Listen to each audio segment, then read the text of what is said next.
lost. True indeed. We lost. Lord knows.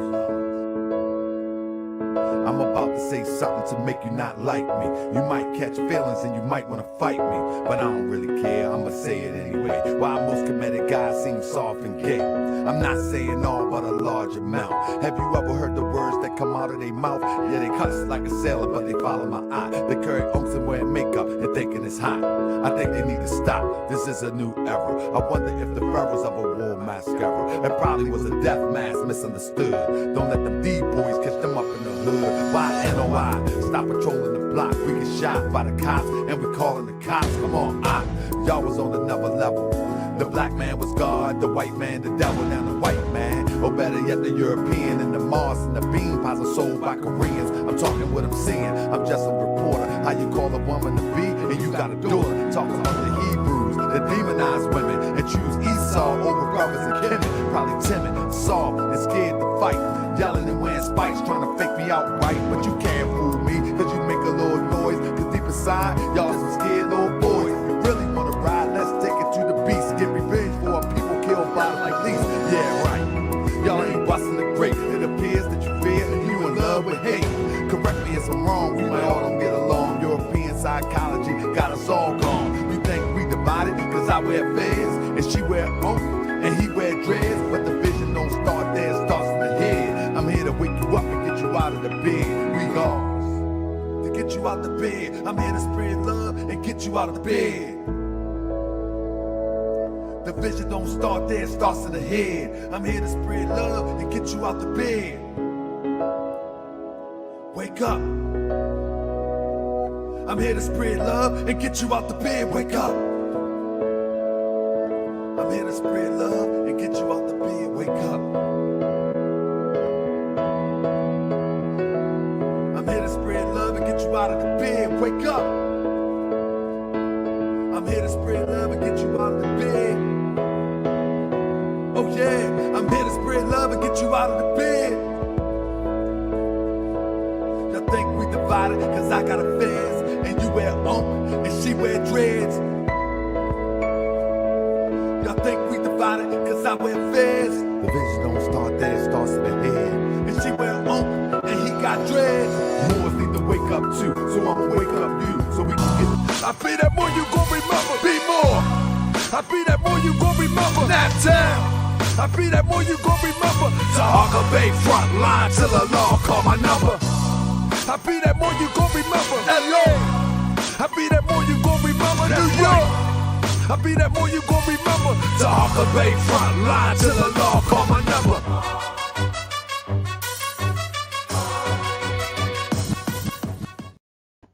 We fighting over information, we got some nerve. This we conscious, we might know all those. Peace, family. How y'all doing? Y'all good? Let me do one second. I'm trying to make sure that we get our brother in here. Let me get on. He said the link is not working this time. they playing games with me. Let me see. Let me give it to him one more time. So I sent it to him again.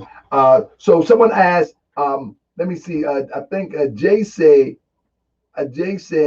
so this ain't the throne only. No, what we did on the throne, we did a pre-interview, and I asked him some questions that I feel as though that it wouldn't. Some of the questions that I asked, I'm going to ask here also, but I wanted to ask a few questions and give those on the throne first, I guess, chance to ask some questions to the brother that we're going to have on the show. And the brother that we have on the show is the second in command, or formerly the second in the command of Grandmaster Jay of the Atlanta chapter. And because of the events that just transpired that happened in Florida, I think it was just reasonable to reach out and ask my brother a few questions and give us an update. Everybody is distancing themselves from the Florida situation. Everybody is appears to be given, they're rubber stamping everything the news say. I listened to Crystal Muhammad. She rubber stamps what the news say. If the news say that Ozone shot a police in the head, she's saying, yeah, that's what happened when crackers harass us. Like, in a way, she's rubber stamping that actually took place, which I don't see in the video from where I sit that we can conclusively say that. You know what I'm saying? Thank you. I appreciate you answering. Also coming on here for those of us who don't have the extra dollars to spend at the moment, fam. Oh yeah, that family. Jay Blaze. Let me explain to everybody. The throne is not to try to get rich from. The throne is so we can get exclusive information that we can't do here and get our channel here taken down. That's what the throne is all about. People think it's about $1. Well, yeah, it does take finance to do the things that we need to do. But primarily, if you go to the throne and I ask you some sensitive questions, you can't say to me like, oh, you did a DJ Vlad. You did a DJ Vlad. No, we in our private space called the throne. And I'm asking you, is it okay if we cover some questions like this? Now, some things I'm just not going to cover because I'm the type of person where as though I know that when the authorities said that they got all of their leads from technology, I know what that means. And I don't want to be a part of that lead from technology because somebody is saying some weird stuff that they probably know nothing about in the first place, but it puts them in a position to be critiqued and puts them in a position to, like, come on, man. I'm watching these people, indulge me for a second, Desert Eagle. I'm watching these people like Crystal Muhammad, been around for over 16 years chasing ambulances, been around chasing murder, chasing oppression, looking for the camera to smile, cheese, and grin and hold a gun and talk about what she going to do. I'm watching her on the Brother O show talking as reckless as ever. And we're going to talk about that tomorrow on tomorrow's show. You know what I mean? This recklessness. You know what I'm saying? I'm not trying to defend one way or the other, but this reckless rhetoric, it blows me away. It blows me away. I'm telling you, and I'm going to speak on it. You know, one of the best privileges and rights that you have as an American citizen is to remain silent. It's one of the best things that you can do. That's one of the best rights, and that's one of the best things that you are afforded. Just shut up. You ain't got nothing to do with nothing. Let the thing play out and see what it is, and then see how you can assist. You know what I mean? Let it play out. You sitting up there doing forensics. You're doing forensics. You're doing crime scene forensics on YouTube. So they know what type of defense that can be presented. You are the most ridiculous, man. That's for my show tomorrow. That's for my show tomorrow. You are actually sitting on YouTube doing crime scene forensics. And then wonder why they say, oh, we learned this from technology. Because you are the fool that's making the technology speak to the evidence. Oh, that's a theory. Look at that. You catch that video? That's a theory. You catch that one? That's a theory. You catch that one? That's a theory. And I'm not trying to cover for anybody. That's not what I'm saying. But if the European put his foot on George Floyd's neck, you ain't see nobody up there trying to give crime scene research from his community, saying, well, you know, his knee wasn't really on his neck because when you look at the video, it was this high. You ain't see that. You ain't see nobody with Zimmerman trying to show how Zimmerman did not, they just sit back. We're going to let this attorney take care of that. We're going to let this attorney take care of that. You know what I'm saying? And this is the problem with our sickly passionate people. We sickly passionate. That we always got to act like we qualified to speak on something that we know nothing of. Sickening to me. Sickening to me. But with that being said, we're going to talk about that tomorrow. We're going to talk about that tomorrow. As I said in the throne, I sit up there and watch this weirdo Delta. I said it. I sit up there and watch this weirdo sit up there and tell how he committed how it appears that he committed an offense. Unbelievable to me. But then would say, yeah, somebody snitching on me. Yeah, the car over there. You're telling on yourself, you idiot. I don't promote crime. I don't do crime. I don't endorse crime. Ain't nothing criminal about me. But if I'm accused of something, you better know this. I'm going to shut my mouth. Or if I'm around somebody that's accused of something, I'm going to shut my mouth. That's the problem with y'all. Y'all don't see, it's a different thing. It's two different things between lawful and legal. It's like I give an example, then I talk to my brother Desert. It's like O.J. Simpson. We know, now that it's over said and done, we know that more than likely, O.J. most likely had his hand in that pot of a situation one way or the other. We know that. However, legally, they couldn't prove that. Y'all need to think about that. Y'all need to think about that. Legally, they couldn't prove that.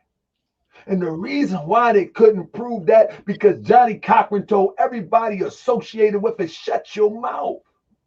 Relax. Let's go through the system that they designed for them to get out, and you find the same route for you to get out. This is why justice is blind. With the right attorney, the blindfold is on. But with y'all on social media talking crazy, the blindfold comes off and they see everything you talking about. Like, again, I'm not for crime. I don't endorse crime. I don't participate in crime. But you people crazy. You people descended from the inhabitants of Africa has lost your everlasting mind.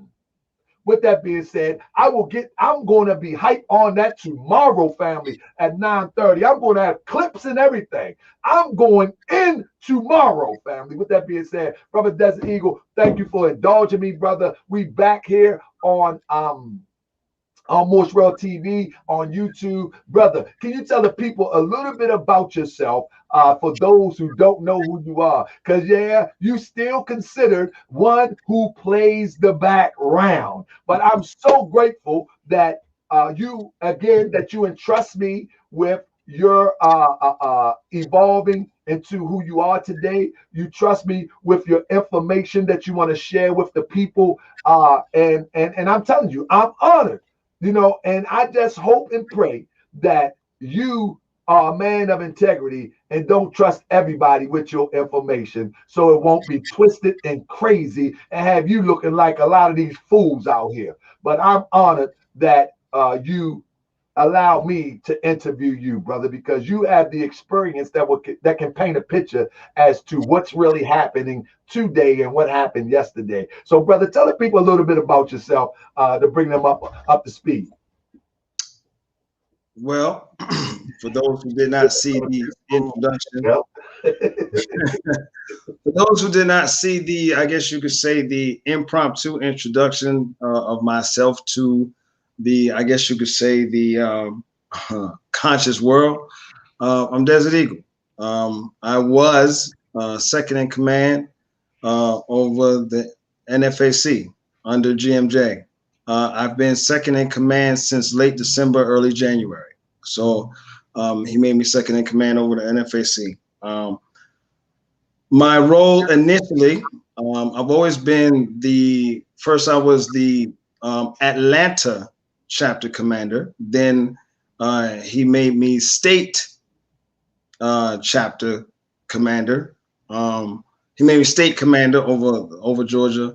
And then he made me a lieutenant commander. And then he made me second in command, pretty much lieutenant general under the general. I'm pretty much here because there's a lot of questions people have. I mean, a lot of people have not heard of me, known me, seen me. I definitely have a discipline of a protocol to be active but not be seen. It's not important for me to be out front, to be the one in the camera, to be on social media. My social media I just use for goofy release. You know, it's not about militia or anything like that. I believe that your service should be seen and not heard, especially from yourself. Let the ancestors and the Almighty record your works, and your works will bring you the necessary promotions when time is relevant. I just have those disciplines. So I'm just here to answer some questions, some follow-up questions from the first interview. A lot of information about me is on there. It's a very in-depth interview. So if you want to look at it. But I'm definitely here right now to fill in some blanks, not all blanks, respectfully. So with that, Taharka, let's begin. Oh, also I want to tell y'all, this interview, it wasn't scheduled. This is impromptu. And Taharka, you know, he's been real respectful in this process. I know a lot of people got problems with Taharka, Teacup, whatever you want to call them. You know what I'm saying? You got problems with him, but I have to keep the testimony of our engagement factual. And to date, there has never been any impropriety on his part against me. There's never no snubs. There's no sneak diss. So it's none of that. It's just been a gentleman's conversation and a gentleman's interaction the entire time. So I cannot speak. I cannot co-sign any other ill misgivings that some others have expressed. I'm just saying from my experience with him, it's just been gentleman to gentleman, and it's been all good. So he just told me tonight, hey, let's do it tonight. And I feel as though if you are a leader and you are upstanding and you are doing the right thing, then you are always at a place of readiness. Now, if I had to script something and tell him I need a week and, you know, pomp and circumstance the whole thing, then that should have been a testament to the inefficiency of my office as a leader. But I'm here tonight to let it be made known. I have nothing to hide. I stand on my square and I do my work as integrally before the Most High, that I can be valued before most men. So with that being said, thank you, brother. Let's get straight to it. Because the turn of events, and I said I'm not going to ask you a whole bunch of questions about this, but I did ask you this on the throne. Because of the turn of events of what just happened in Florida, has the eye been on Atlanta, particularly you having the biggest chapter of NFAC? Has the eye been on Atlanta? Well, in relation to you, your chapter, I mean to say. No. For me and my people, not so much. I think it's been on the state. There have been things that have come out, assumptions, and you know, everybody wants a piece of this story, so they embellish. They just flat out lie, and you know, it's just that thing. But the way that I and the leaders that have been working alongside me in the administrations and the executions of office and the way that we do things day to day here in Georgia. This is why there's still a mystique. This is why people are still scratching their head trying to figure out things, because hey, listen, we have a certain protocol that does not come with compromise. We will not do that. There's ways that we move that we're not breaking any laws, anything. We're just making sure that the way that we move is integral to us, and making sure as students of history, we don't make those same mistakes. So none of the melee that has transpired has affected us at all. At all. Did when you heard that on the news, they made an association with NFAC in Atlanta, and you being formerly the second in command, that jumped your antenna up like, oh. Listen, when you hear that kind of information, like in the military, you gotta have a 30-second bag. So there were modifications. I'm not going to go into detail. A lot of my people were concerned about me. So because of that, I definitely made some 30-second decisions that in the event that just because of my relationship with Ozone phone records that we talked and stuff like that, hours of conversation, even up until recently, not post the action or even a few days before it, but just in case. Oh yeah, absolutely. There were things done. There were some modifications made. And that's why I'm still here right at this moment, unbothered. And even if they would have come knocking and just inconvenienced me with the inconvenience of being inconvenienced, I would have been straight, because I put things in place to ensure that I'm okay. And the things that the Most High has blessed me to amass will not be affected. Wow, that's something. Let me ask you, and you know, it's the elephant in the room, as people like to say. How do you feel about the turn of events concerning what just took place in Florida and the accusations that are being made? Because I say accusations because I don't want people to assume that a crime was committed, because you are innocent until proven guilty. Right. Listen, the matter of this whole thing, because of his closeness and because he was such a polarizing image of the movement, it has definitely rocked us all emotionally. And some people, not to the point of excusing them, it's understandable why those emotions went so volcanic online. A lot of it was irresponsible. It just was, people. Some people like, oh no, but it was just irresponsible in the tactic of understanding if you are a militia associated organization or participant, you do not have the license to just speak recklessly, because you do damage to the entire framework of the movement. I get it. We are all pissed.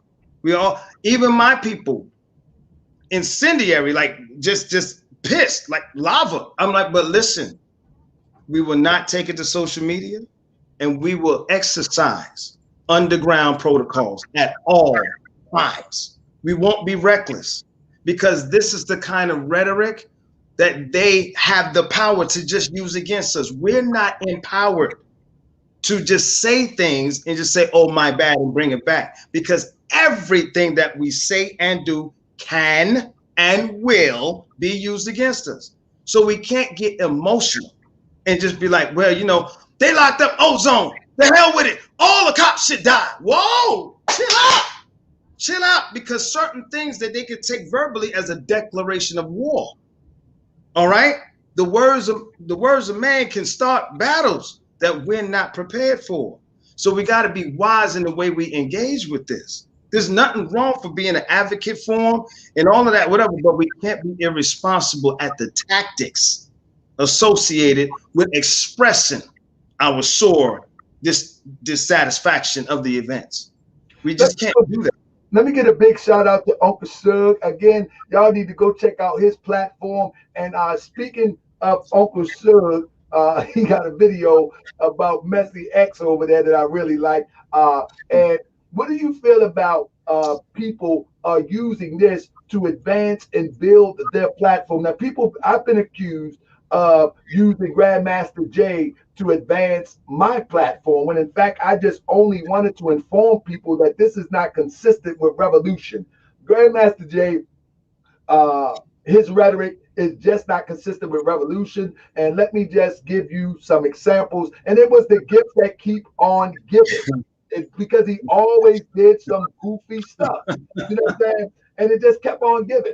What do you feel? How do you feel about that? You got people like and I know you're not going to do it, but I'll just say it for the sake of the audience. I'm not saying this so you can speak on individuals, but I'm going to name individuals. You got people like Ozone. You got people like Crystal. You got people like right now, Michi X is live talking about Ozone. You got Hassan Camel. You got, man, everybody want a piece of this story to further advance their platform or to sustain their platform in some form. Unbelievable to me. People that would have no interest, all of a sudden they got Ozone in every title of their videos, or Ortho Wallace in the titles. I'm not going to do that because that's not my goal. How do you feel about that? Because you've, as you mentioned, had a personal relationship with the brother. Well, see, what people are using this news to support their platform is disturbing, because this news and this action should be used to support the purpose. See, that's the problem. Everybody want a piece of it for their own vanity. And see, instead of looking at what the people need, everybody's looking at what I need. This would be great for ratings. This would be great for views. This would be great for whatever. This could be, I can monetize this. I can loop this over and over and chop it up in the 4-part segments and stuff like that. But the problem is the people that are not part of the militia, but want some level of leadership, are looking and all they see is the Jerry Springer version of the black movement. This is like the Moorish show or the Jerry Springer show. It's disappointing. And it's none of this fodder is going to further us at all. None of it. None of it. See, because that's why we call them the powers that be. See, they could shut down the monetization avenue. You know why? Because they own the platform. You know, they could shut down communications if they wanted to. It's like this is why some revolutionaries of the days of old, some that still remain and some that passed, said that we were better off when we were slaves and before integration, because we had nothing other than just each other. And see, now that we have these trinkets, I can be rewarded. This cop is beating down this sister. I will get more likes if I record it than stepping in there and snatching this fucking throat out. You know what I'm saying? And being there for the sister. I can get more from not doing anything and just talking about it than actually being active and doing something about it. And see, our activism has gone in reverse. And that's the problem. We become more part of the problem than they are. Do you think, considering what just happened in Florida, do you think that puts gives the movement, which they call a movement, a stain? Is it a stain on a movement, or has there been a stain on a movement? And I'm gonna get into this segment, and then we're gonna move on into where you have come from and where you're at. But do you feel that what just took place, supposedly in Daytona, gives a black eye or a stain to what you stand for, or what other people stand for, of what's being said and what O is being accused of? Well, see, here's the thing. There's not enough information to really for anybody to answer that question. And here's the reason why. This is why things play out in court. I feel a certain way about what took place that lines up with pretty much the majority sentiment. But the truth of the matter is, we have to see the matter. There was a sister, Dolores Taylor, I believe she said something earlier in the comments about answering a matter before you hear the fullness thereof. That's a Bible verse. And that's what a lot of us are doing. We already figured it out. We got all the answers in. We know the truth. You weren't even there. See, that's where you come at bearing false witness. You're not, there's so much information privy to that. This other element, first of all, people, y'all got to understand, when the police release something, they are only releasing a measure of things just for you to know very limited information. They have way more information than they let be made known. The only two, you know what I was hoping for, honestly? I was telling people, I said, if this thing goes back, what I hope whoever is helping Ozone do, record a video of your version of the facts. That way, if something gets out, at least we know your story can be heard from your point of view. Because in their courts, that cop's camera is more valuable than your version of events. Because your story is not seen. The cop's story is seen by camera. Your story is not seen. So it would be better for you to have videoed something or whatever for those who helped them out or whatever. I was hoping that that happened. Like, look, y'all, just in case we know how this ends up, you know, they lump me up, or all of a sudden I'm some mystery saying I hung myself with toilet paper in the jail. Y'all know the truth. All right.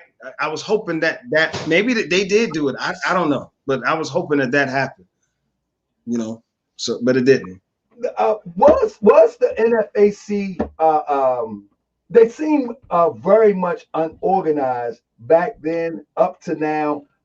They're giving all these statements because, and I don't want you to really drag. I didn't drug in. It's okay. It's okay.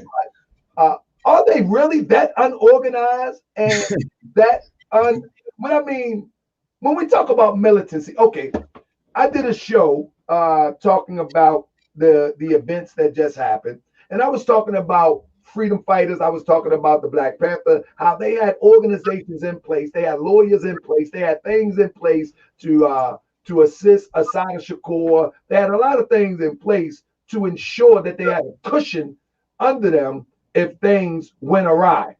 When you look at NFAC, it seems like that whole outfit had no organization, and it continues to follow a freestyle protocol. I've coined the phrase, and don't nobody use it because I'm gonna screenshot this and copyright it. Freestyle protocol.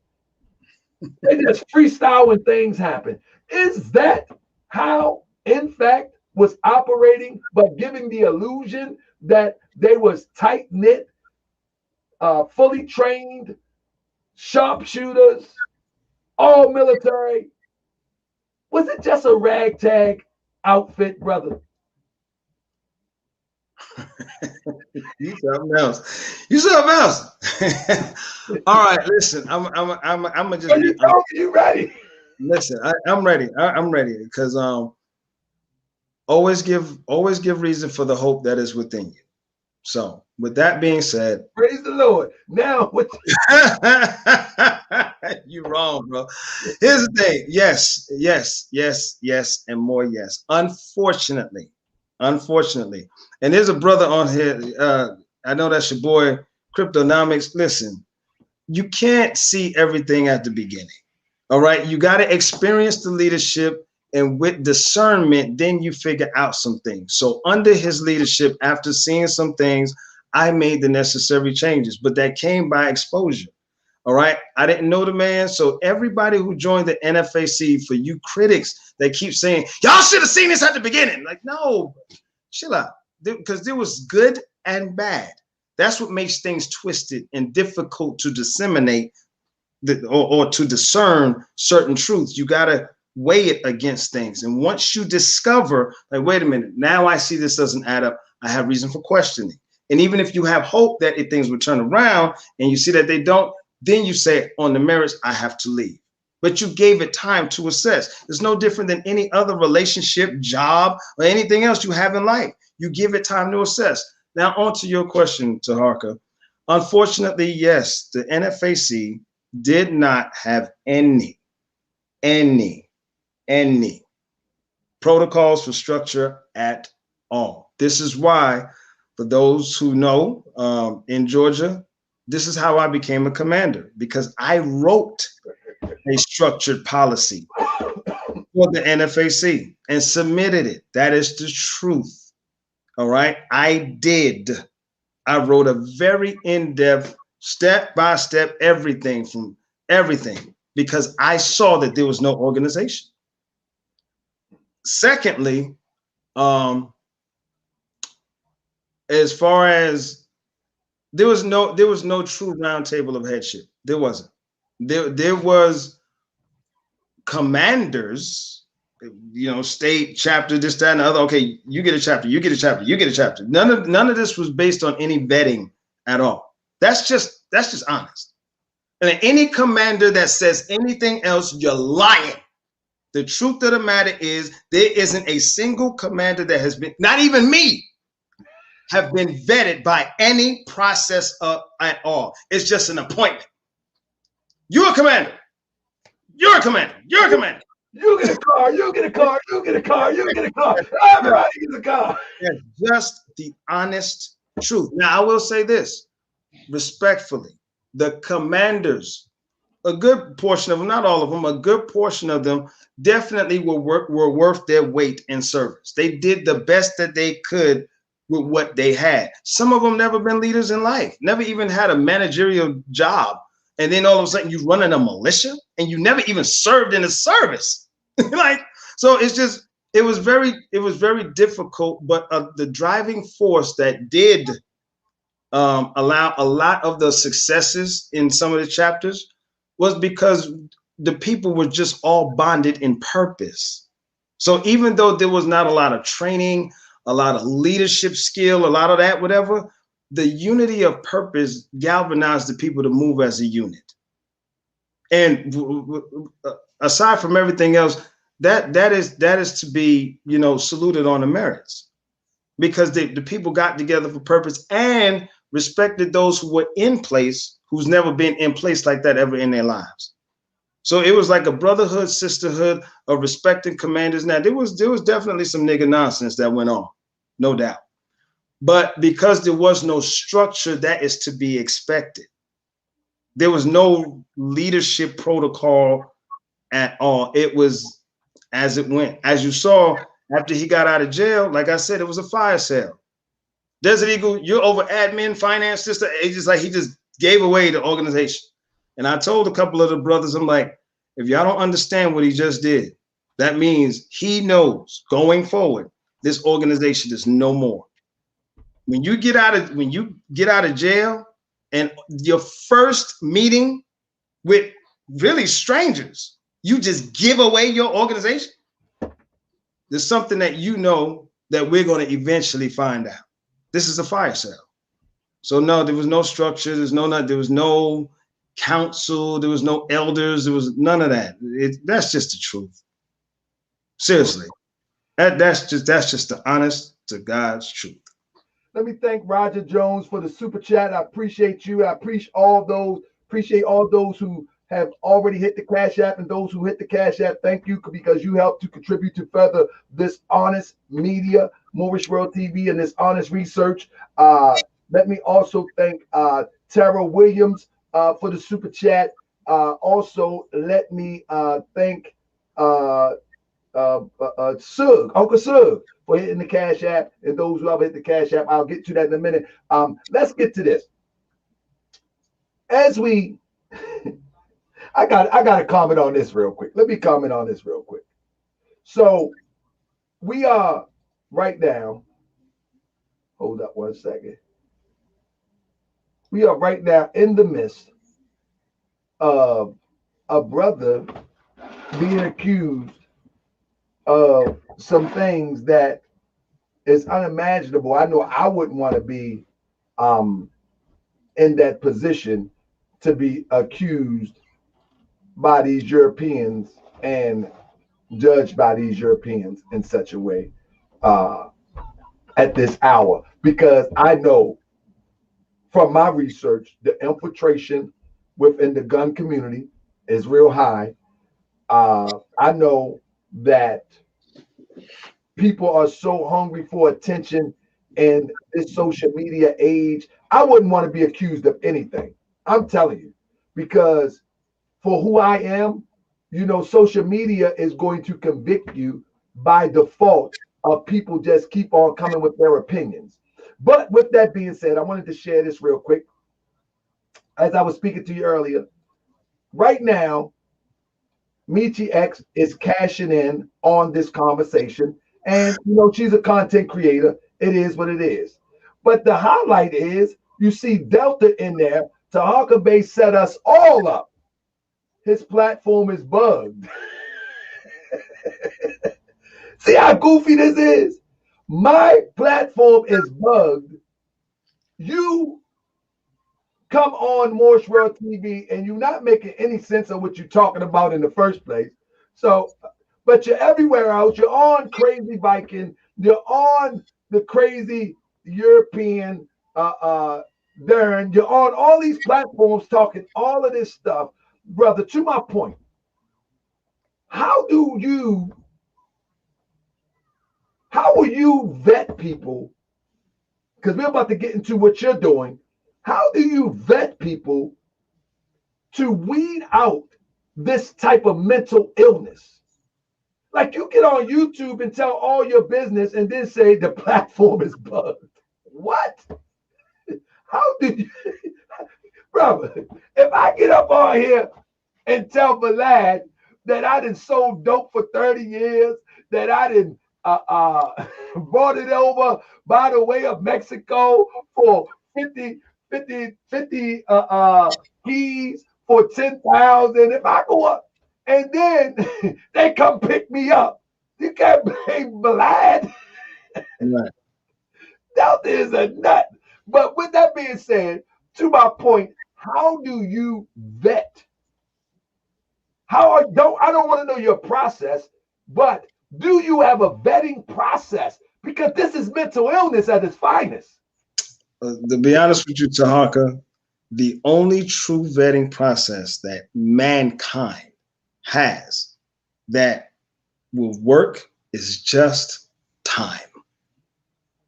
It's just time. There is no digital process, physical. It's just time.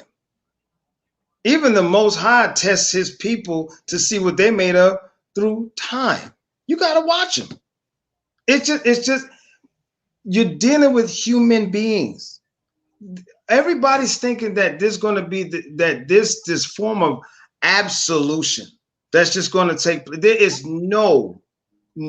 It's like when you come up with these, whatever these concepts, these notions that, in militia, everybody should have known what was going on.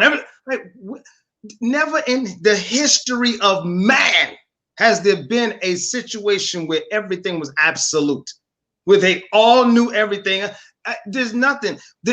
No matter what spiritual system that you subscribe to, every text written by man of every spiritual whatever shows that mankind will fail. They will be distrusting. They will lie. It's just going to happen. How much time do you think it takes to really consider somebody to be legitimate, loyal, and upstanding, upright, independent, and fearless person? Well, that depends. Like, for example, somehow or another, a think tank happened where the military, our military, the United States military, has assessed it within 90 days, a few weeks of basic training. They already know who's going to be a soldier and who ain't. And that, get in there with 500, only 150 of y'all graduating. They figured it out. Like, it's not just calendar time. It's processes, tests that also have to be done. People just signing up and just having their name on a roster, that is not efficient.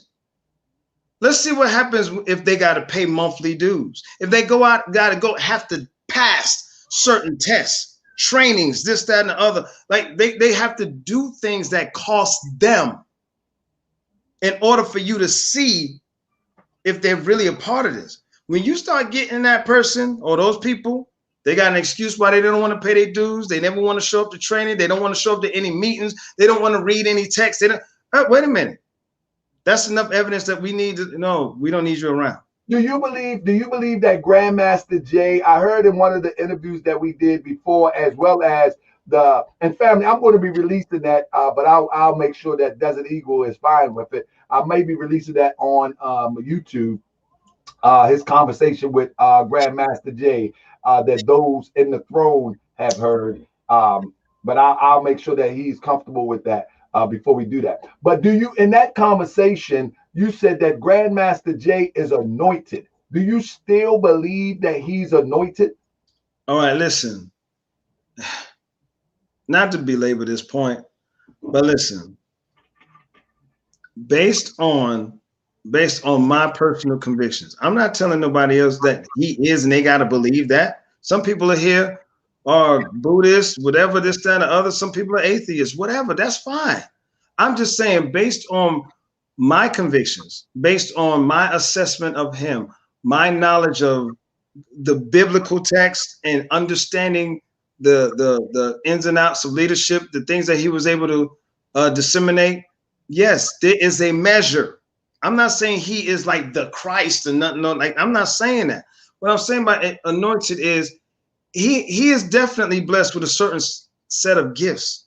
But the problem is, like a lot of men in whatever scriptural text you read, Gilgamesh epic or whatever, they lose their way. They become, it's about them instead of the purpose in which these gifts are for.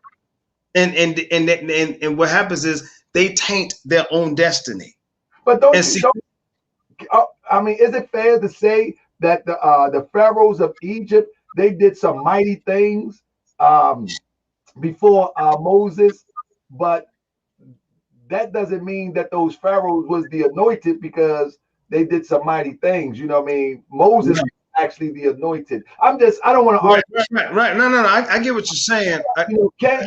I guess you could say the wicked can perform mighty things also. Absolutely. And so could we confuse that with being anointed of the Most High, or what's your standard of anointing? I'm gonna just say it like this, and we can go to something else because before it gets spiritual. Yeah. We're gonna leave it there. I'm gonna just say it like this. I'm gonna just say it like this. Whether good or bad, humanity will be gifted by individuals who have gifts. Now, the purpose in which they use them for is their business. Anointing has to do with the will of the Most High for his people. See, the pharaohs, if they was into some other spiritual system, they was gifted. They were human. They had to contribute to the human process. So that's why you got plenty of wicked people that can do great things. They're gifted. That's not anointing. Anointing is for the purpose and will of the Father, for the Most High. Could it be confused? Could they be confused as being just gifted with the natural ability that he have developed, sort of like the pharaohs did, whatever system they were in, and not be anointed? Because that term anointed, man, that's a I get it. I see, and here's another thing too. And again, because the anointed term comes from people usually using it from biblical reference, there's also an understanding and standard. Family, who is blocking Digital Logic? I didn't see him say or her say anything crazy as of yet. Come on, family, don't be so hard on the blocking. I ain't seen nobody say anything crazy yet. But go ahead, Desert Storm. So it's all right. So here's the bottom line. When the attributes of calling something anointed or a person anointed, the action anointed, there is also, especially because that comes from biblical understandings and pretty much what you would also do is line it up. See, the qualifications of one that is anointed and the attributes thereof are also listed in there. So when you see something that once was anointed, you also understand what happens, the downfall. See, so everybody that was counted biblically, all right, as anointed, whether it's a Moses, a Eli, a Saul, Samuel, a David. When these men lost their way, there is also an example of consequence for that. So when you look at GMJ, he was able to galvanize, create a movement that nobody has seen, and bring all this together. Now, in his personal life, this man was incomplete, chopped up, and broken in every aspect. But for him to be able to galvanize that, that was an element of the anointing for the will of the people to galvanize together to become a militia. But because he got in his own way, we see the judgment starting. Every time you turn around, there's another bam against NFAC, because he lost his way. He became a liar, deceiver. He started telling people not to galvanize for the purposes of unity. The very thing he was called to do, he started telling people, started sowing discord and division. See, so therefore now you see the judgment. The organization is defunct. There's nothing in the name of NFAC that can be done. What happened to all the people that was supposedly registered or signed up members that we seen in those crowds and those pictures? Do anybody know what happened to all these people? Yeah. Were they just willing participants at these rallies, and or were they registered, signed up members? How did that work? No, the only members of the NFAC were in registered chapters. I remember one time we was on a Zoom call, and I said something about the morale being low. And you know, he again, WrestleMania, who are you to tell us about 40,000 members being? I said, hold on, man. The fuck you mean 40,000? You add up all the members in NFAC together, you probably get 250 in all the chapters. See, so all those people were attendees. They were not sanctioned in chapters. We only had a few commanders, and in those commanders, how many you got? 10. How many you got? 15. This one borderlining on 20. You know what I'm saying? Like, that's just the truth.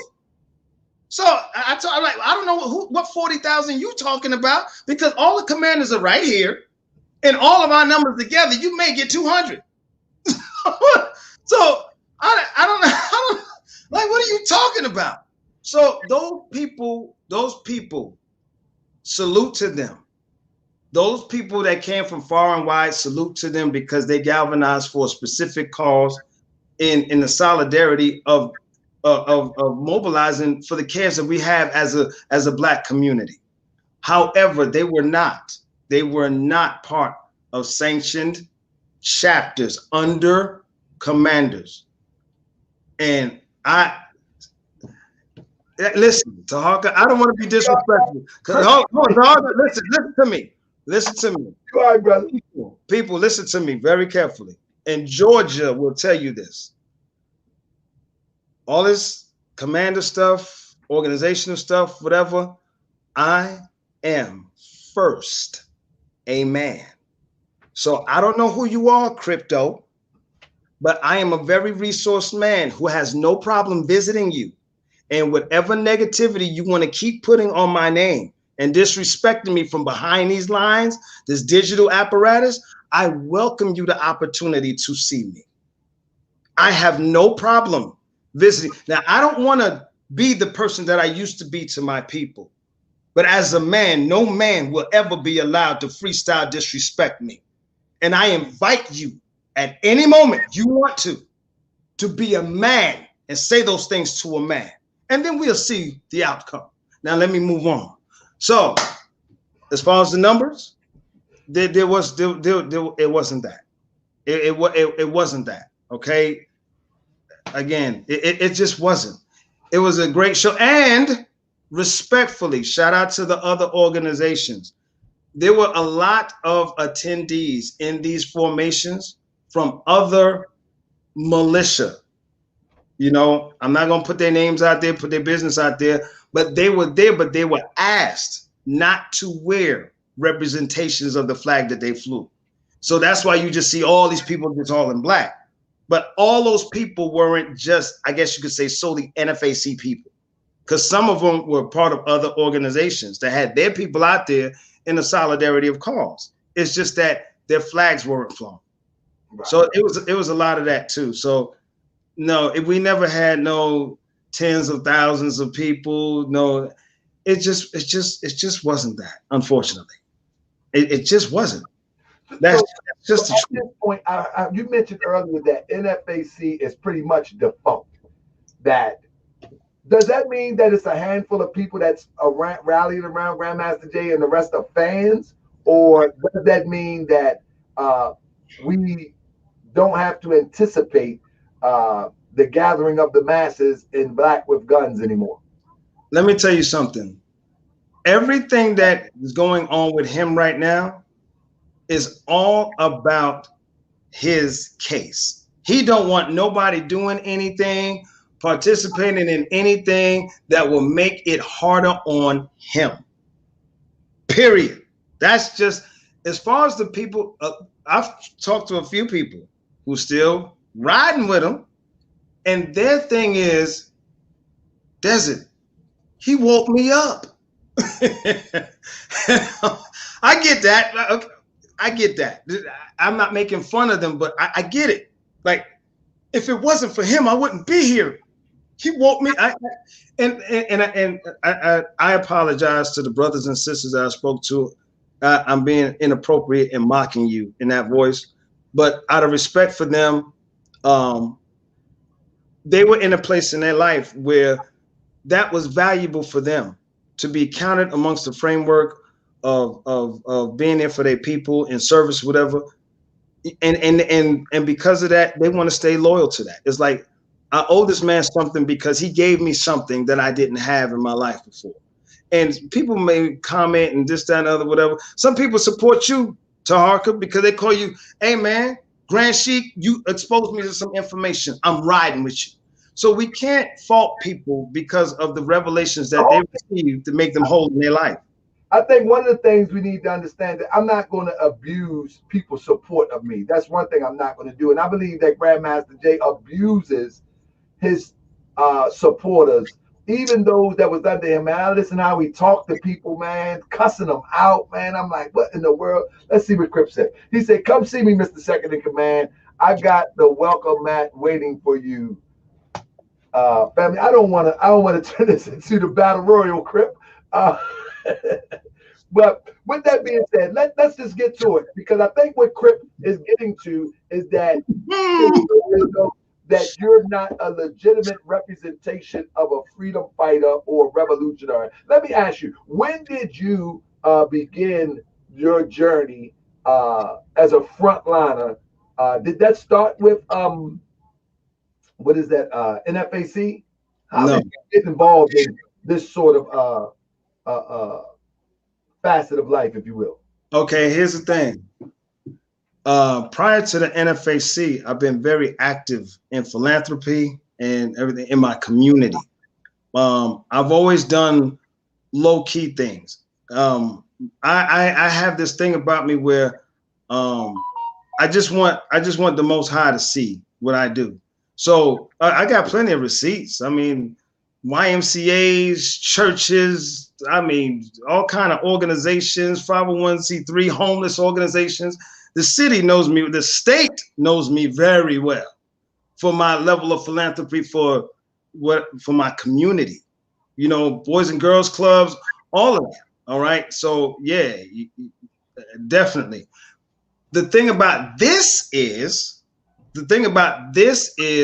I've always been a fighter. The problem was when I was younger, I fought against my people.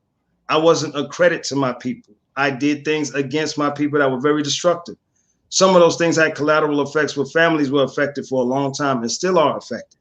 So when I made my transition of change in life, I just wanted to, when my life began to uptick and I was no longer that hoodlum, I was no longer that discredit, I swore that I would be a credit to my people, especially when I became more conscious into the importance of being an elder statesman. You know, to almost see 50 years, hell, it's a miracle that I reached 19 and I'm over here almost 50. So I owe the universe back for the hell and everything that I cause, I just find it necessary to definitely support my people. So when this happened, I was like, oh man, that's the next level. I'm with it. I've always been a fighter, so we could do that all day. You know, I've always, let's just say, had munitions improperly. I used them improperly. So having a gun in my hand, plus I'm ex-military, oh, I'm with it. I'm legal to carry. Let's do it. So yes. How do you feel about, let me just backpedal a little bit. How do you feel about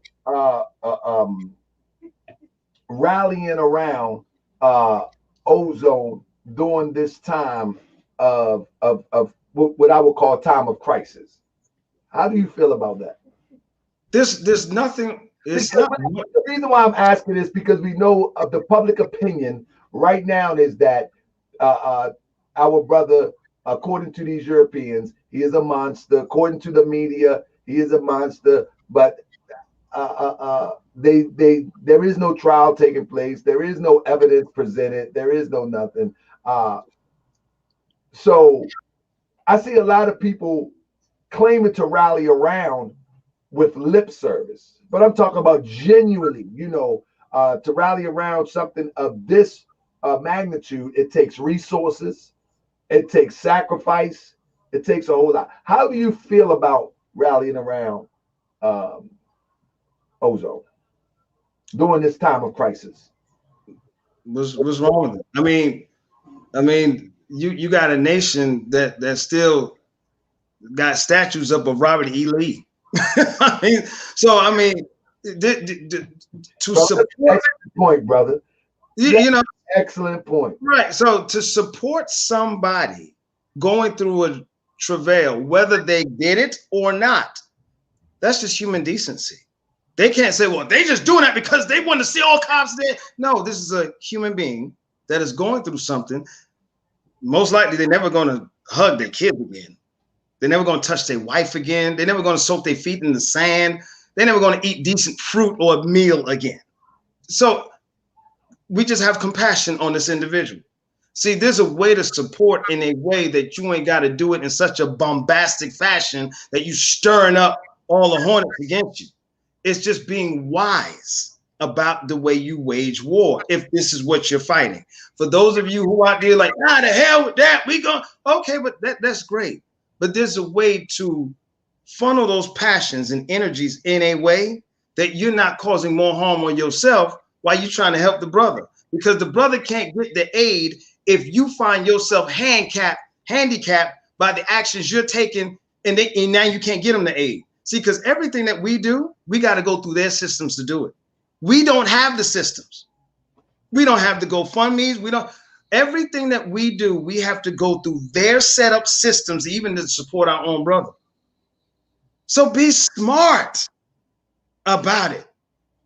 Be smart about it. Don't be so flamed up in your emotionalism that you deter your own aid getting to the brother. You got to be smart. Play the game. You know what's so crazy? You got all these men in leadership, and they will become and transform and become a whole nother person just to get a woman's panties. And you mean to tell me you can't enact a certain type of character needed in order for you to get behind enemy lines and make sure your brother's okay? Come on. It's like, I don't get it. A lot of people putting out there that, and someone in the chat, and I'm just coming from the chat. I forget exactly what it said. Thank you for your comment. But basically, Ozone was set up, and it's a PSYOP operation. I have to ask you this. Listen. And like I said, I don't want to dissect the situation, but this type of conversation is actually going on everywhere right now. You know what? This is what happens when people who are not on a powerful level try to figure out what powerful level people do. Powerful people. There's a saying I saw one time in the dojo, and it says, "A mighty warrior doesn't fight for petty conquest." What was the value If you're the FBI, if you're these people, I mean, you got real stuff going on, Putin and all.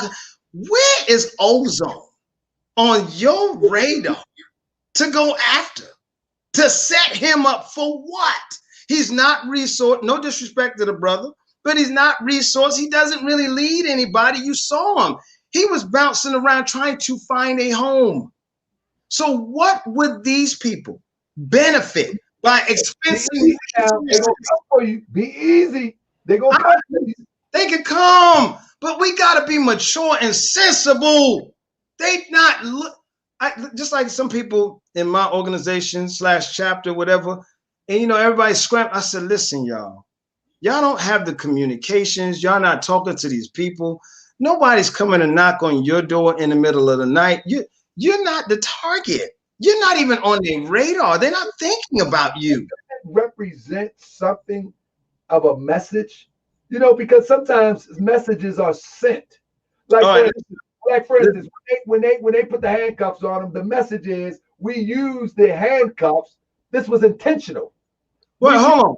The handcuffs from the guy that was wounded. I'm just saying, even that small gesture is intentional to send a message. So what I'm saying, could it be possible that the brother could be used to send some sort of message? I'm just asking you. Okay, the message that they're going to send is the message that they have always sent in these cases, whether Ozone part of militia or not. If you are a black man accused of attempting killing, again, allegedly accused of attempted murder of a cop, this message is going to be the same as it always been. That's why everybody like, okay, we expect him to get fucked up. He about to be Pumpkinhead. We know what's going to happen. They're going to arrest him. We ain't going to see him for a few days because the scars need to heal. Everybody knows this. This ain't nothing new. Let me ask you the direct question. Someone asked, I think it's Crypt asked, do you support Ozone? Yes. And I'm going to tell you why. I support Ozone in this fashion. Again, Ozone was a frustrated brother who was unbridled. And I'm going to be very honest with you. All right? I'm going to be very honest with you. This is the problem when some level of the hot-headedness or impulsivity is not controlled. Now, the truth of the matter is, and the reason why I say that, some of us all have been there. And I hate when people pretend like this doesn't happen. We've all been in there, been in that situation. We sat around talking to our fellas while we was high and smoking weed, like, yo, bro, them cops gave me some grace, but I just talked to them and he let me go. You know what I'm saying? It appears we don't have all the information. If you look at the video, we know Ozone, that he wasn't trying to talk to them. And the problem Ozone has right now, outside of any of our dissecting of the events that we saw, is the representation that he left for himself to be dissected by them. All the stuff we put on social media, all the posts, it's all going to be all the knuckle dragging Edomites. They ain't going to learn till we take one of theirs. All of that rhetoric that he left as a digital expose as to his values will be used against him. We can feel, we can want this, that, and the other, but our emotionalism. Will you help fight for his innocence if you was called upon? Yeah, absolutely. Listen, to have an opportunity to sit there and just articulately and just let them have it in the name of my brother's defense, you better believe it. Swords coming at they ass. Goddamn right, I would. That's what we need. See, what we don't need is the person or the people that's like, man, I can't wait to get to court and cuss them out. No, they don't respect that. You still got to play their game.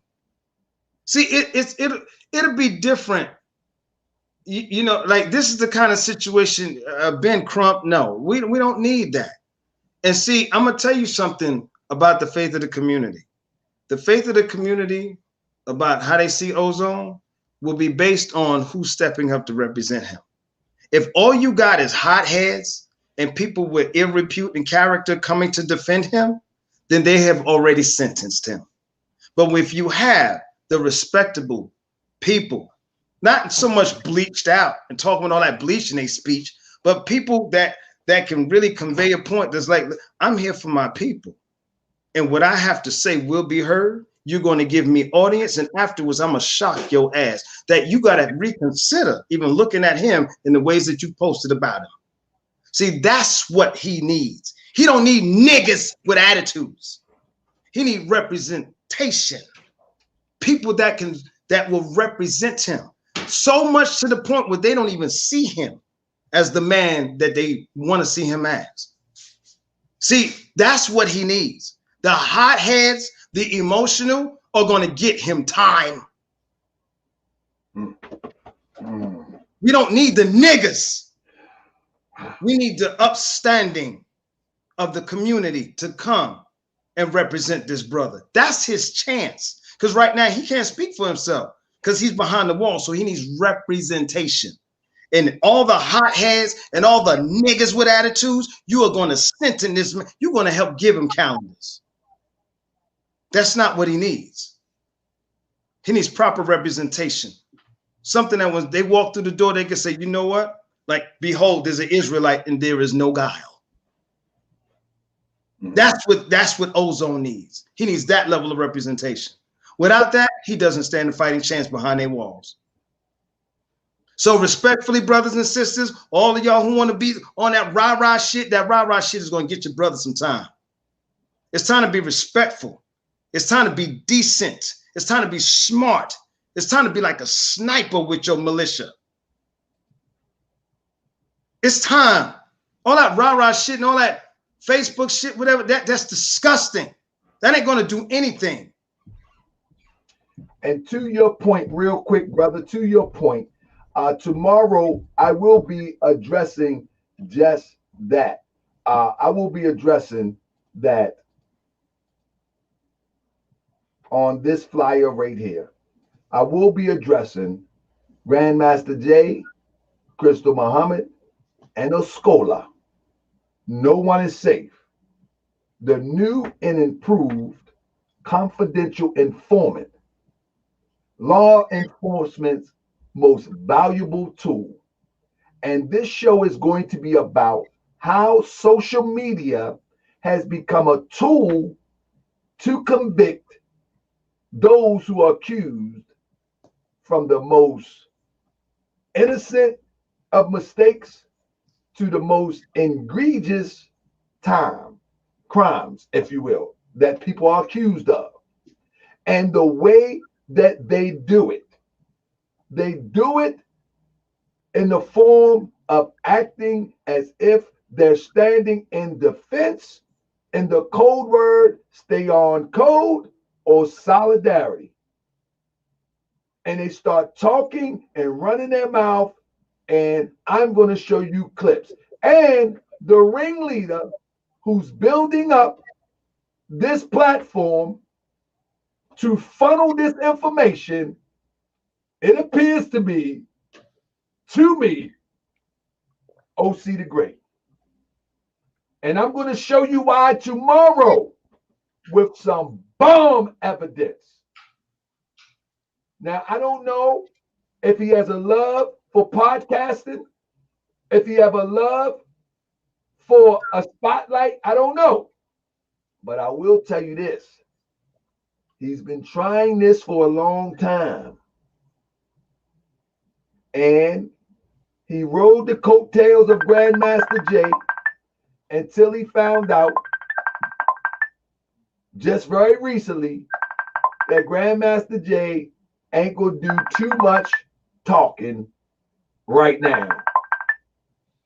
So he moved on to the next available thing. You follow me? He moved on to the next available thing, and the next available thing was messy Crystal Muhammad. And now the whole platform does nothing but paint pictures that should not be painted on social media of those people that's supposed to, or you say you're supposed to be in solidarity with. So we're going to talk about that. We got a new confidential informant. We have a new whistleblower, and it's related to this social media era. People refuse to acknowledge that we are in a new era. And this social media era, people refuse to accept it as a new type of lifestyle in conjunction with our everyday lifestyle. And this social media lifestyle, it's as real as anything else. It can make you or break you. It can make you or break you. But I believe that matter of fact, I use my social media to inform people. I don't get too emotionally involved with that. You know what I mean? If the goofy pull-up happened, you know what I'm saying, and I don't see no cameras, we'll deal with that way. But the point that I'm making is, on social media, you have to remember you have to be in the world, but not of the world. Stop throwing all of your business out there. Stop throwing all your uneducated opinions up there. Sometimes it's good just to sit back and listen, especially with a situation like this. Because if you were in the same situation, and you were waiting for your side to be heard, and you could see some of this stuff, I would be like, oh no, come on, sis Crystal, come on, sis. No, don't say that. Come on, Delta. No, don't say that. No, don't say that. You follow what I'm saying? Let me go through my process without inflaming the process. It's just what it is. Because screaming and hooping and hollering on social media is not going to bring no justice in the favor of the accused. But what will find the best attorney, if you're really concerned, dig in your pockets with your group of people and find out what his family is doing and do that. Or you're just building a YouTube social media platform on the suffering of somebody else. I refuse to do it. But because I do have a relationship, or have had a relationship, tumultuous at times, with Ozo, I feel the need to address it slightly here is appropriate. But as far as I go, I don't pass no opinion, no judgment whatsoever. So, Brother Desert Eagle, when you left NFAC, you follow me? When you left NFAC,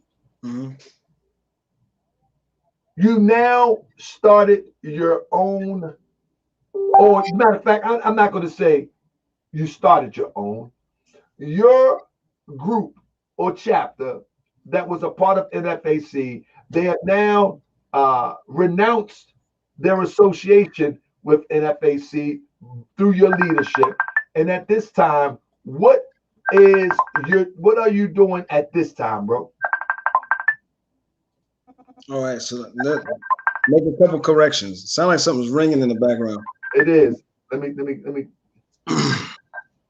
There you go. All right, here's a couple of things.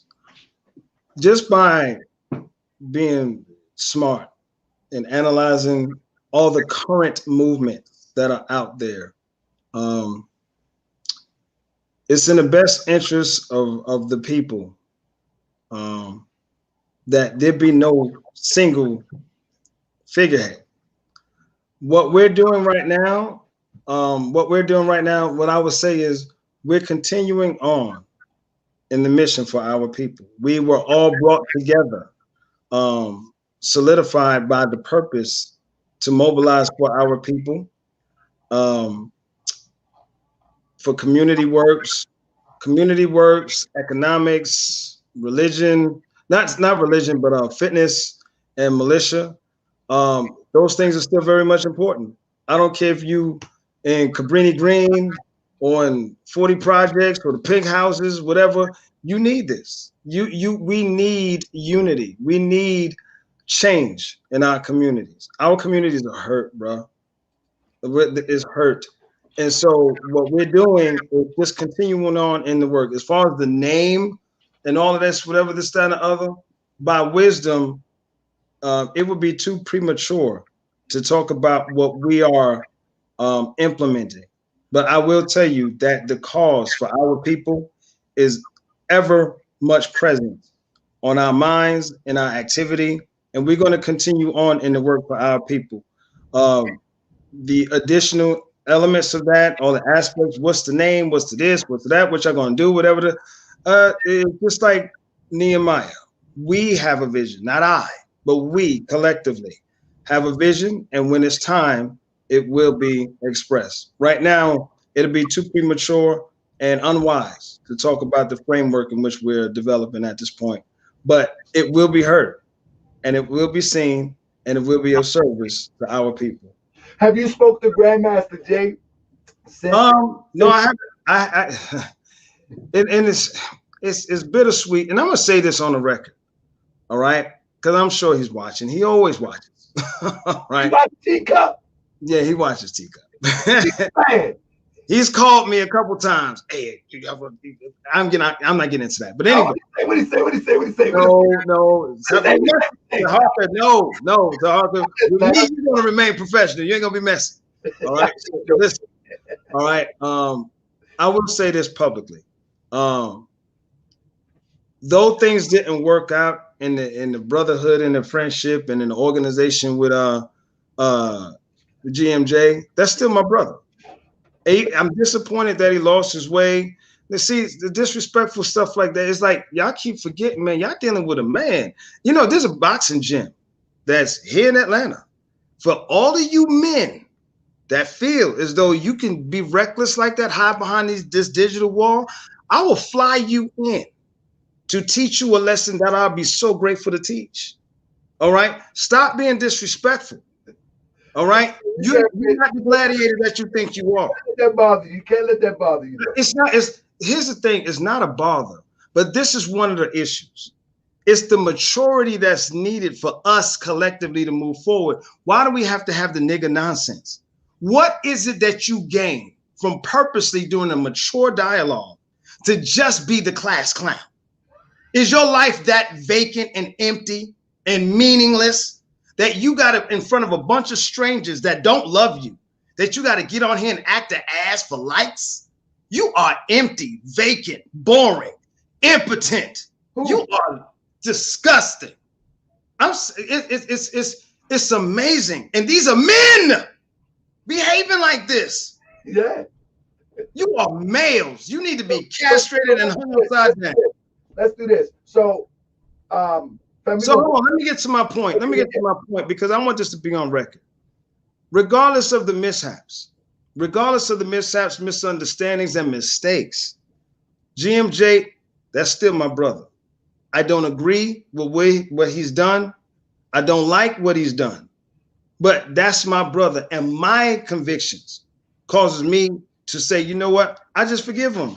I forgive him. Now, we ain't gonna rock on the same levels and stuff like that. No, if he called me, I'll answer. I'm like, what up, John? How you doing? You know what I'm saying? But I don't have no animosity and no hate against the man. It's just it didn't work. The plan didn't work. The vision didn't work. The organization didn't work. And unfortunately, he didn't do the work on himself in order to save it. And that's why, whether it's me or other people, you hear it. NFAC is dead. What can you do in the name of NFAC that will bring about progress? The name is too muddied and murky right now that anybody would give it any attention. Only attention NFAC is getting right now is desolation, dissolving. Nobody's looking for NFAC to do anything. Damn sure not in the community. I don't think they ever did much in the community.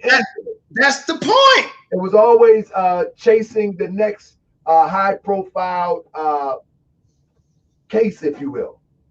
Listen, you're flying a flag that's full of holes. That's just the truth. At this point, people are just in solidarity to the man. There is no mission. There's no more mission there. That's just the truth. They can over sensationalize him as this deity if they want to, but there's nothing left. And that man at this point, he done. He done with it. It's too much. The judgment, he's in a place of judgment right now. So would you say Moorish World TV and Tahaga Bay had a point in the beginning, whether you agree with it all or not? Did I have a position, a leg to stand on when I say something isn't right? You don't have to agree with no. The whole isn't right. No, here's the thing. It's not so much you being right. And this is my pushback to you, Taharka, because and I said this publicly. I have nothing against you. It's been cool. But this is what I will say to you. All right. If you look at your platform in the very beginning, it seems as though you were very integral to disseminating the Moorish science and stuff like that. And even though it still has elements of that, that pretty much was your initial bedrock. Right. Somewhere along the line, Taharka, and this is just an observation. Absolutely. Somewhere along the line, it became more Jerry Springer-ish. And hold on before you comment. The issue that I have, Taharka, is that maybe there is some. I haven't seen, like we've heard this all in corporate America, don't bring me the problem. What's the solution? Let me go ahead. To your point. So my style has always been my style. If you go to my introductions, even bringing in Moorish science, that's what it was. Always was like that. I never changed. I'm a hyper person. It is what it is. But in fact, in the beginning, I was challenging people who was attacking Moorish science, like SETI, Sinetta, et cetera, et cetera. Then I went to the facet of our community where the Moors was lying to people and selling people misinformation. Same type of style. I covered every topic imaginable for Moorish science, et cetera, et cetera. I felt the need to venture out into another facet of our community, and oddly, Grandmaster J popped up and I seen the falsehood. But my platform was always about exposing falsehood. That's fine. Always. If you check my videos, it always was about that. It was exposing the falsehood in the Moorish Science Temple of America. Exposing the falsehood with this fake conscious community. It always was about that. The thing is that I could not continue to recycle exposing the Moorish falsehood because there's a big world out there. And the Moorish American is just not trapped into the Moorish paradigm. We trapped into this whole world, and everything affects us. Because if my son think that it's okay to grab a gun and walk down the street and scream Black Power as a reasonable solution to fight oppression, I will be I would have missed the mark as a parent. So the same thing I want for my son, I want for the public. Now, when we talk about solutions, I would never put my solutions clearly cut on social media. Never. However, we do have a clean cut solution that we are working desperately to bring it to fruition. So when you look at brothers like Jamil Almin, Akhenaten is in here right now. That brother's on the front line to help free a true freedom fighter that was targeted, that was put in jail and been in jail for over 20 years for something he didn't do. Right. Not only that, the Alliance for Political Accountability is about educating people of their own power, using that power as a force so these things don't happen that we see around the country. You see what I'm saying? Control the politics, control the economics, but I will never, ever put that structure or outline that here on Moorish World TV. Because as you mentioned yourself, our people be tripping. So we got things in place, brother. You know, and when I find a way to express it, to build that bridge, you know what I mean? To build that bridge, to bring people in, I will. People like LM say, Moorish World TV giving off the soap opera vibe. But guess what? It brought you into this chat. Guess what? It brought you in here so much that you may walk away with a tidbit of wisdom. You see? And as Desert Eagle say, it's kind of Jerry Springerish. It also brought Desert Eagle here. Because somebody said something and it made him say, God dang it, let me check this thing out. Why they keep telling me about this teacup? Who is this teacup? Who is this guy? So my method is working because the method that I use is to get you to the information that will save your life ultimately, if not you, somebody. So my method is working fine. Gotcha. Thank you for seeing it as Jerry Springerish. But as you said, hold on. I'm just saying because as you said though, I've always treated you fair. Yeah. You see? Right. So maybe it's a saying that we say in the Moorish Science Temple of America. The fish would never bite the worm if he knew a hook was hidden therein. That's true. The fish would never bite the worm if he knew the hook was hidden therein. There is more substance. Damn, the more you're gonna remember. There's more substance, brother. But with that being said, brother, do you mind?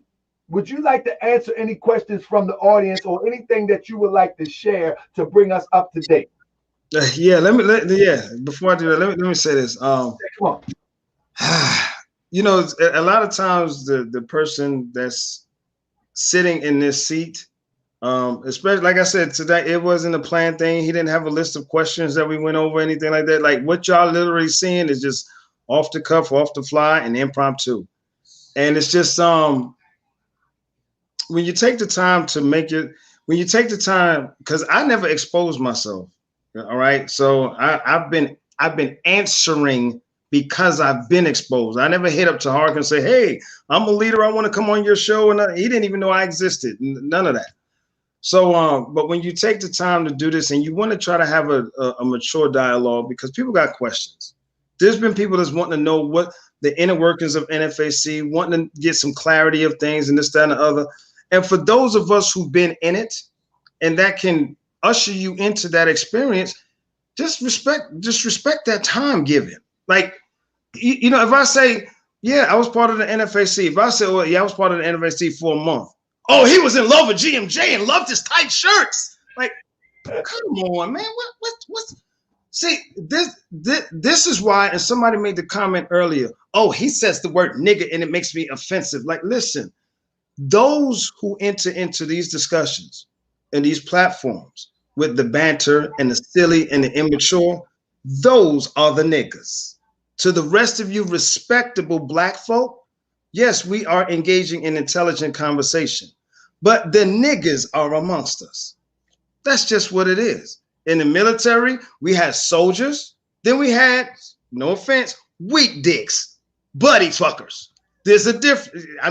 That's military talk. There's a difference between those that are respectable and then there's the others, and they have names. So when I say niggas, I'm referring to those that are indecent, improper, and disruptive to this mature dialogue of information exchange.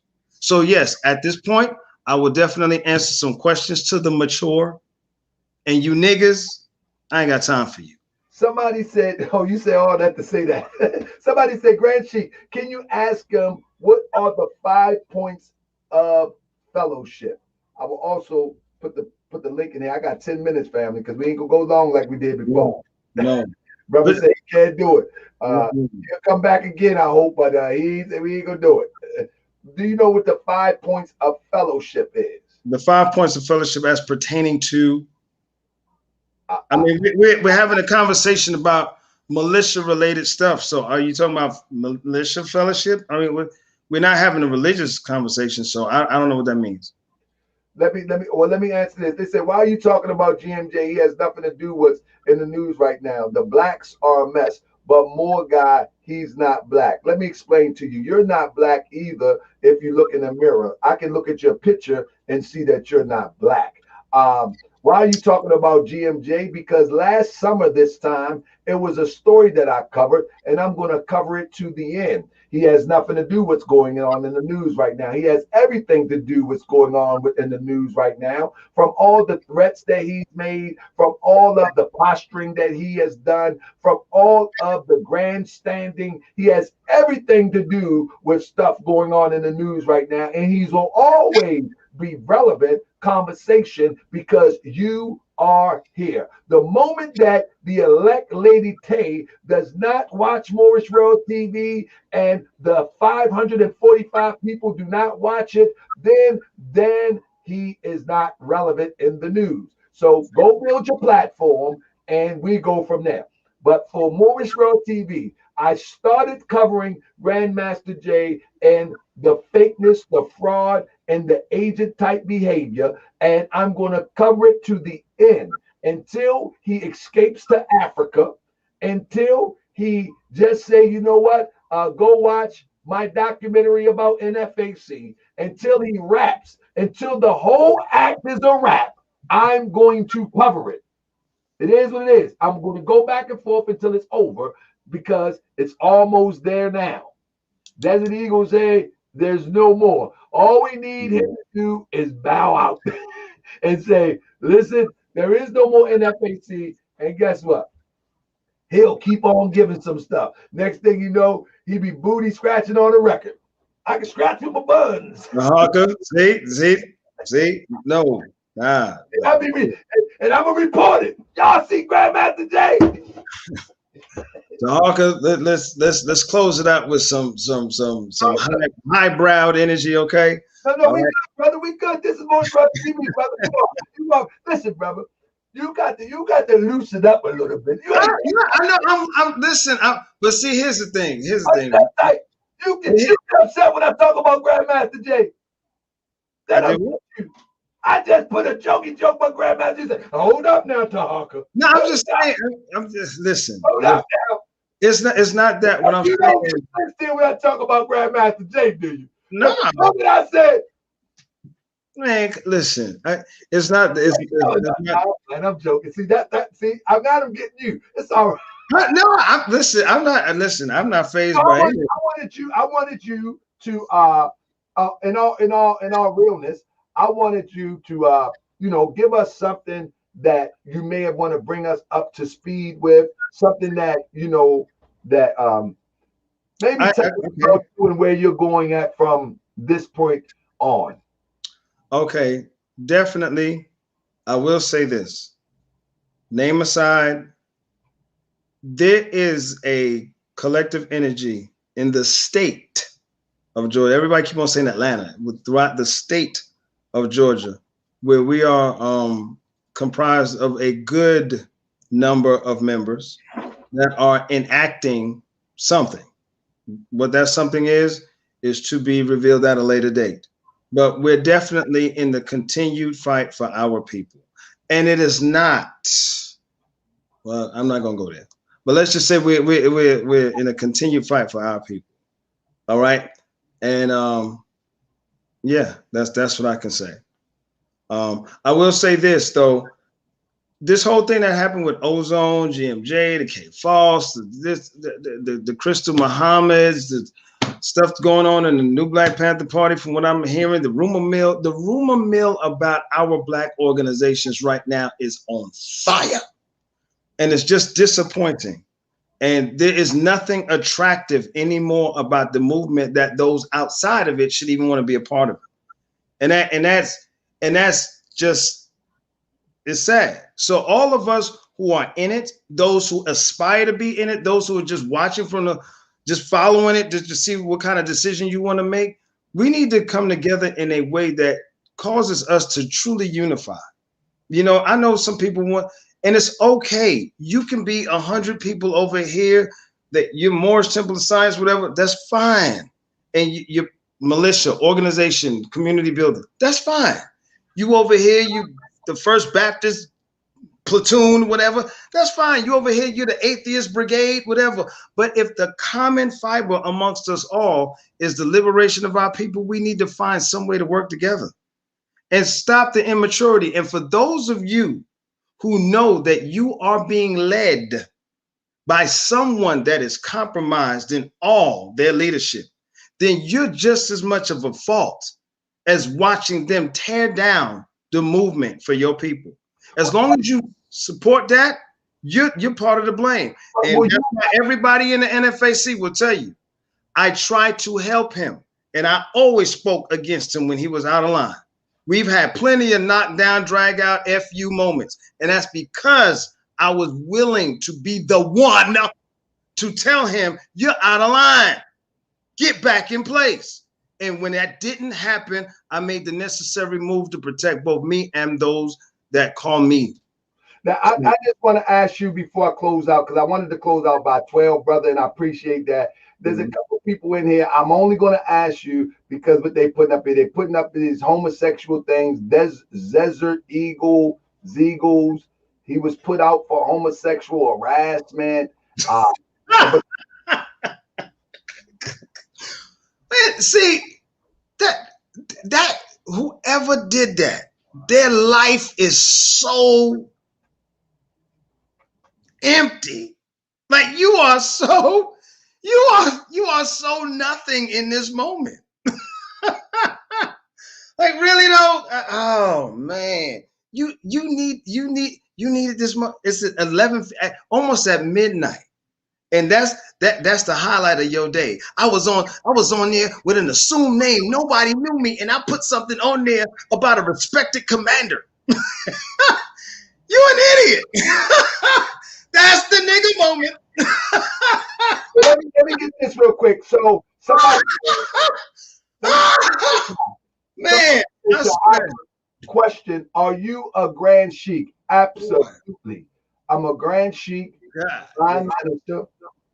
I was anointed and appointed and consecrated by David Bailey-El in 2015 in Chicago, according with the laws laid down by Prophet Noble Drew Ali and the Moorish Science Temple of America. David Bailey-El is the grandson of the first appointed Supreme Grand Sheik who was appointed by Prophet Noble Drew Ali. My credentials are intact. My credentials are legally filed in the county of Cook under David Bailey-El administration. As of now, we somebody asked, do you say you knew that? So the question, are you a Grand Sheik? So you would know I'm a Grand Sheik. See how crazy this is? Islam. I know that. If you know that, why would what kind of question is that? I'm more legitimate. If people can try to illegitimize my position as a Moorish American, but I tell you what, come and challenge my legitimacy. I am more legitimate than 90% of people who call themselves Moorish Americans and Grand Sheiks. And the reason why I say more legitimate, because if you debate me, I'm going to prove how legitimate I am. I'm going to show you elders. I'm going to show you history. I'm going to show you ADAP papers, divine minister papers. I'm going to show you seals. I'm going to show you everything that if someone was a minister in a church or a deacon in the church, how they legally becomes a minister in a church. It happens the same way, similar, from the legal perspective, but ours are filed in the county of Cook. You understand what I'm saying? It's literally on the record. You feel what I'm saying? Listen, Taharka, what you just did, I want to do something. It's probably going to take about 2 minutes. Can I do it? You got time? See, Let me say this to Williams Hill. He said, misinterpret what I mean. I know about the prophet. I didn't know what you mean. You asked me, was I a grand sheiks? But if I misinterpreted, maybe you could type it out real quick while Desert Eagle express himself so you can clarify that. But I'm definitely, you can go to the county and Cook and look my name up in Chicago. Let's say that. But don't look up Taharka Bay. Look up T. Johnson Bay or Toronto Johnson Bay, and you can find me. But with that being said, Desert Eagle, you take it. All right, I'm gonna share with the people something so you can get an understand, because everybody's trying to still figure me out. So let me help you understand who I am and how I got to where I am in the measure of man I am in the service of leadership. And this is something that I used to travel for a few years doing spoken word. And there's a piece that I wrote. It's called The Takeover.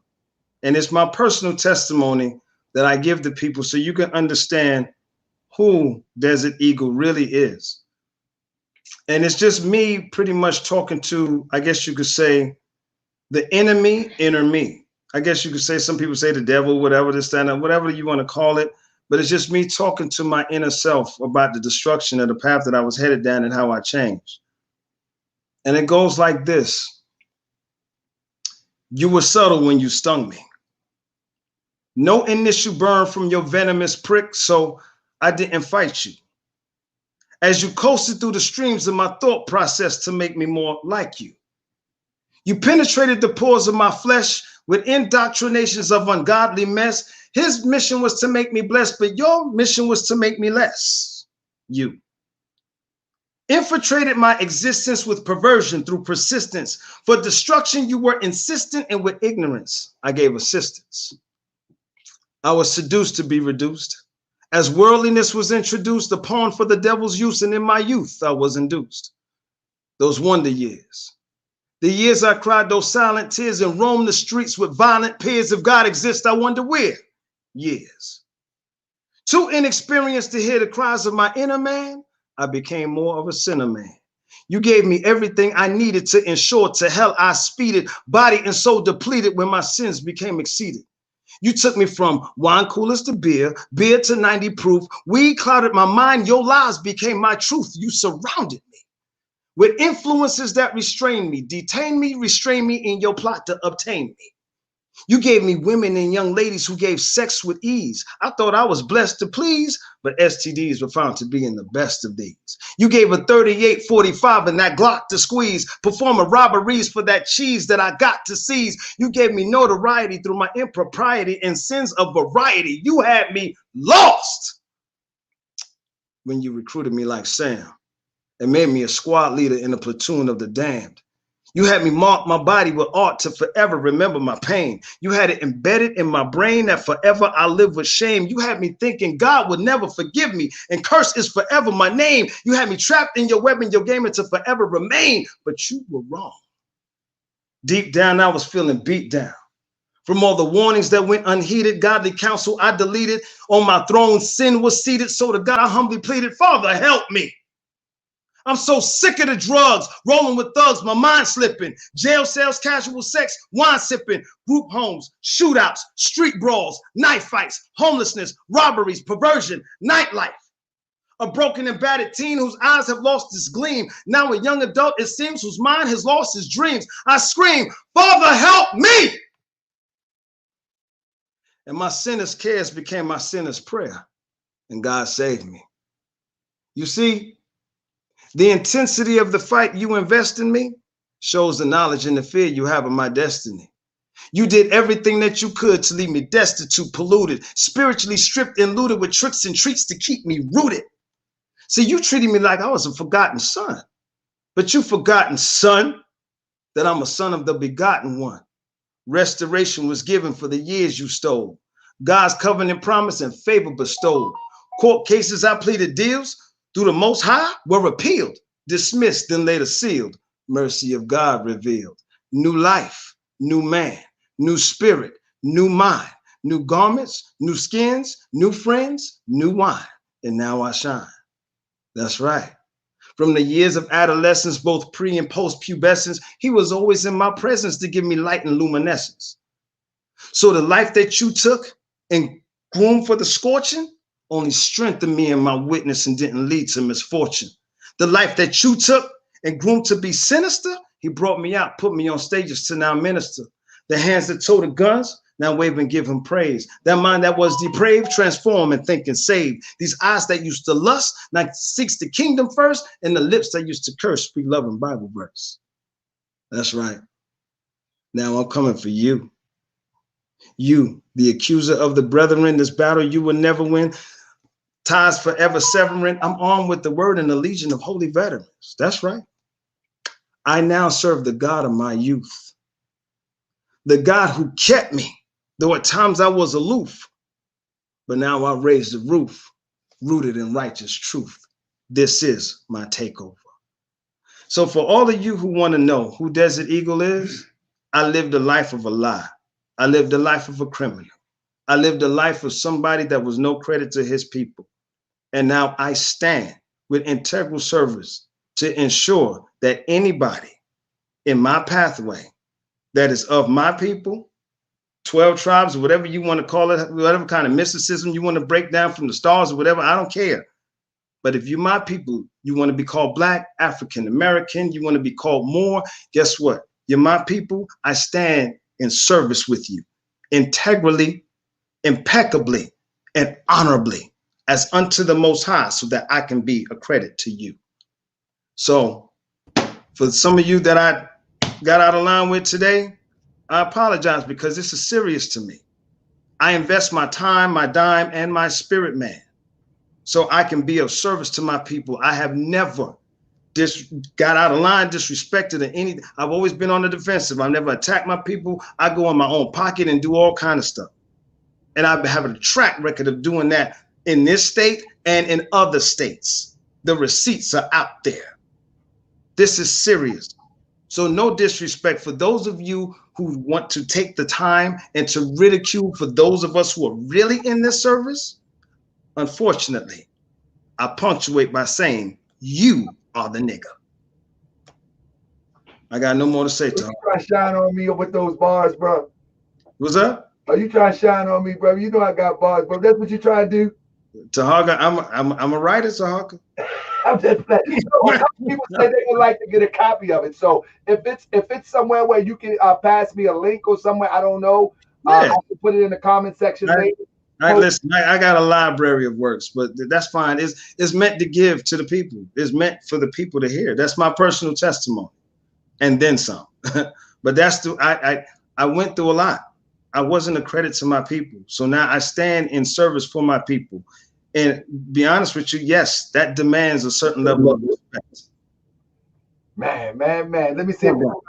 A couple people in there said they would like a copy of it. So I don't know. Do you have that available? Yeah.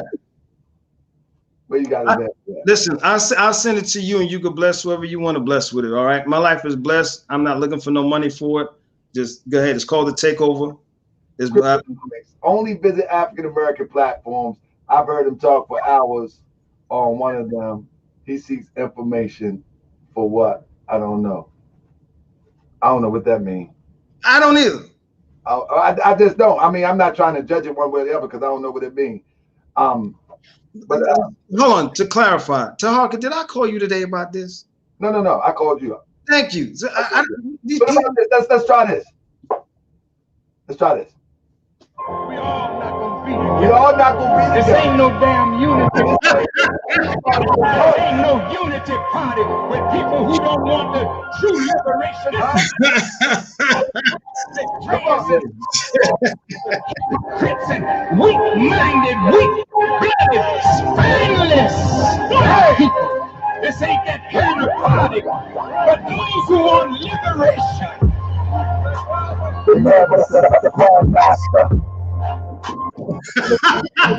Master, say hold up. The European game got a little bit colder. A little colder. He a soldier. Can't y'all see he creating leaders? Walk around with that. And y'all still waiting on Jesus. Oh no! The blood of the Lord. And we're another y'all. That was such a clever number. I told y'all that I'm coming back. I came back in that whirlwind. I done done that. Gotta remember that I told y'all what I'm back now. It's time now to organize them soldiers. How to go, all please do. It's a line, I love you black, I love you black. But right now, a line kill. You gotta come up there. Come on now.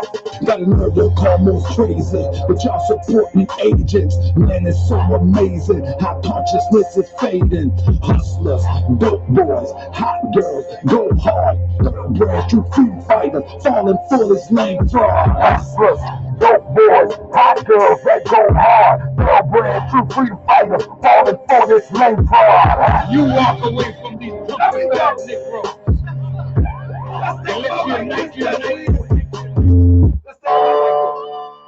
Yeah, it's not.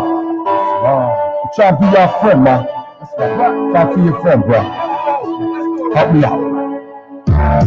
Let's do it right. Let's do it right, Destiny. I appreciate your poetry, brother. Wait a second. I don't know who this unapologetic black ADOS is. Everybody knows I've been in the military. I mean, everybody all throughout NFAC knows that. I mean, who? See, it's stuff like that. Like, come on. Because they haven't done it. And then that Let's go. tube. People talk European. Oh yeah, I'm here to spread love and get you out of the bed. Y'all think we divided because I got affairs and you ain't. I want to do one more. I want to take the people out with this, brother. One thing that you got to understand with doing this social media thing, man. Goodness gracious, man. You're going to have all sorts of people that has all sorts of opinions, bro. And you're going to have some that's going to have valid opinions, and you're going to have some that have not so valid opinions. But it is what it is. You know what I'm saying? You can't, bro, in a leadership position, bro, if you allow that to... It doesn't. Listen. It doesn't bother me. The problem is that why doesn't it bother everybody else that want to see us whole? Why would you allow just useless rhetoric? Like at a point like this, we got NFAC collabs, Payphones, Dirty Dickin, and all kind of shit. Ozone doing his thing. People are talking about Christian Muhammad. People are talking about Malik and all kind of shit. People talking about agent, and we're gonna sit here and just allow useless rhetoric. But it's just social media. Let's go. It's just stuff. Peace and love. Ain't that return? I the way to be more and just gone crazy. Let's go. And he got dreads. You think we divided? Cause I got a fed. Islam. I'm trying to be your friend, man. Time for your friend, bro. Help me out. Meet me halfway. Come on. I wanna be your friend. Peace and love. Let me be your friend. Peace and love. I said you ain't never met a more like me. You ain't never. Never ever gonna meet one again. Now let me be your friend. Peace and love. Let me be your friend. Peace and love. I said you ain't never met a more like me, and you ain't never ever gonna meet one again. I wanna be your friend. Peace and love. You let me be your friend. Peace and love. Hey yo, I used to be a thug until I met the prophet. Now I'm all about love, truth, peace, and freedom till I return to Allah. One day we gon' meet him. I'm all about justice. That's the focus of the message. Sometimes Asiatics make me wanna forget the lessons. I be all up in my passion from all the Moorish passion. All things considered, I start laughing. A grown man with a ponytail, another calling us Neanderthal, and he all pale. I mean, for real, this is what it come to, my brother. We got nothing better to do than talk down to each other. Yeah, we can be scholarly or we can get gutter. We are the children of our father, and the breast of our mother has nursed us all. And first of all, we beefing while the peen trying to murk us all. You need to chill, my brother. Tell the elder the same. Cause on the real, my man, I'm really both them things. I can take the feds off and get back in the low and return to the state where they used to call me dope. But no, I'm rolling with the prophet of Allah. I want love, not war. Standing on that floor, and I'm holding the square. The compass and the axe that might be too deep. Yo, let's not get off track. See, our prophet was an adept. Do you know what that is? An Egyptian adept is a brother who lived by the universal science developed in the Nile. We call it Islamism, but it's the same, my child. Sit at the foot of a master. I train you up, but I might have to bang you up. I still love you. And those that's talking that this ain't Islam, everything the prophet brought is in the Quran. All the other stuff, prostrate and cover up, is just the start. The nearest place to me, the law is the heart. You can dress like Imhotep, or you can dress like a herb. While the Moorish American Muslim unifies the word. You can say what you want about Dr. York, but he gave you different variations of the same thought. You don't appreciate that. You won't appreciate me. Appreciate the holy and divine Drew Ali. People refuse to admit it. He the first that ever did it. Europeans hope that the Moors would forget it, but we here, strong, alive and well, resurrected from hell, with a story to tell. So pay attention and listen and consider the facts. You know it's humanly impossible for you to be black. I guess a Chinaman is yellow, a Mexican is brown. Just think for a second how ridiculous it sounds. We can turn it around, but we must unite. It's okay to disagree, but we don't have to fight. Cause if we have to fight, you know how we get. I'm still learning. I think it's okay to be I start laughing. to talk about serious issues and have a laugh, or even have a verses. I think we need. Some people were saying that, like Carl Swizz and Timberland verses going on. You know, but listen, man. Listen, Dog. This is the second goal, and again, regardless of what anybody else say, I can only speak from my experience. I thank you, brother. You called me impromptu, asked me to come on, and I did. You know, so I appreciate you once again giving me the opportunity to, you know, just represent myself. And we ain't going till no 4 in the morning. No, we ain't. Bro, But I will tell people. I will say this, and this right here is straight up. The boy spit. All right, yeah. I got some flames. That right there was just the introduction to who I am. But that's just not the platform for that. It's not the platform for that. But I would split that head open with some fire flames. Seriously. Bro, you don't want that, bro. Stop saying that, bro. We could turn this platform into that. Stop playing, bro. Listen. Standing ovations only, brother. Bro. Coast to coast. I'm telling you, I've been on TV, Atlanta Live. Trust me on this one. I want you to trust me on this one. The music that I make for Moorish World TV is theme music. I will eat you and spit you out alive. What you want to do? Come on. No, don't Tahaka me. Tahaka? Don't do that. Tahaka? You know what you sounding like now? You sound like one of them guys I grew up with, and they say, I ain't scared of you. I ain't scared of you. And then I ain't scared of you. Why you playing? I didn't just smack you 20 times. You saying I'm playing. I'm saying let's get rich. Let's get busy. Let's give the people what they want. Tahaka, I spit flames. Your flames come out in emojis. My shit is real deal. I'm telling you. Let's do. Let's turn this into smack. Tahaka, you don't listen. You want to go song for song? Tahaka, no. Okay, listen. I appreciate it, and you're definitely gifted. And ironically, our last names are Johnson. So listen.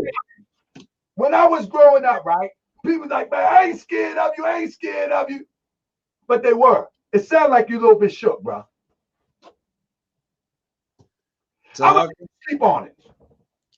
All right, listen. I'm gonna do it like this. I'm gonna do it like this. because you allowed me the opportunity to, because he threw me out there and put my information out there, whatever. Because you gave me the platform to go ahead and represent myself. All right. I guess now on 2 occasions, because you just called me on this one. I'm impromptu. I wasn't ready for it, but it is. I would do this. I would do this to Hunter. If you want me to come back and you want that kind of battle, just some old shits and giggles. Do you want to do 3 songs a piece and let the people take it? Listen, Tahaka, I'm not a songwriter. I'm a spoken word artist. No. I thought you had bars to. No, listen. I mean, come on. Those back in the day, New York ciphers, of course, I definitely spit like that, but I don't do that no more. I'm gonna sound like I'm right there at Smack DVD. I'm trying to tell you. Tahaka, Eagle. Tahaka, I could do one spoken word that'll make you just go mute. I'm telling you, you can do this. You do your spoken word, and I do my spoken word in a form of MCing. Let's get it. We could listen. We could do it on topics. Make it interesting. I don't want to drag it out, so I only want. No. We ain't dragging it out. Just come up with a topic. You want to do 3 topics, and we come with some fresh material, and let's see who get 8 the. We're gonna talk about it off camera, and we're gonna try to set it up for maybe a week from now. Listen, if we do that, Tahaka, I swear it'll be like, dearly beloved, we are gathered here today to put the rest of Tahaka Bay. You sound just like them people back in the day, man. I'm telling you, I'm gonna beat you up. I'm telling you, leave me alone. I'm gonna beat you up. Now you want. I'm gonna just say this. I'm gonna just say this, and we can end the banter. You know, say good night and everything. But I will tell you this, Tahaka Bay, trust me. Or let me tell you like this. I don't trust you. No. When somebody say trust me, that's when I don't trust you. Trust me, I'm the best. No, I don't trust you. I didn't say that I was the best, but trust me. When you I'm very conversation with trust me, there's a problem. Tahaka, I'm very well known in the circle. See, I'm not known as Desert Eagle. I have a stage name.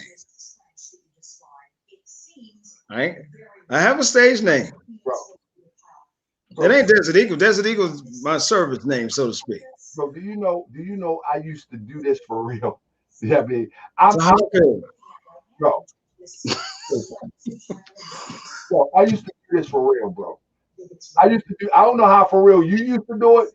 I used to do it for real. Tahaka, I did it for years, man.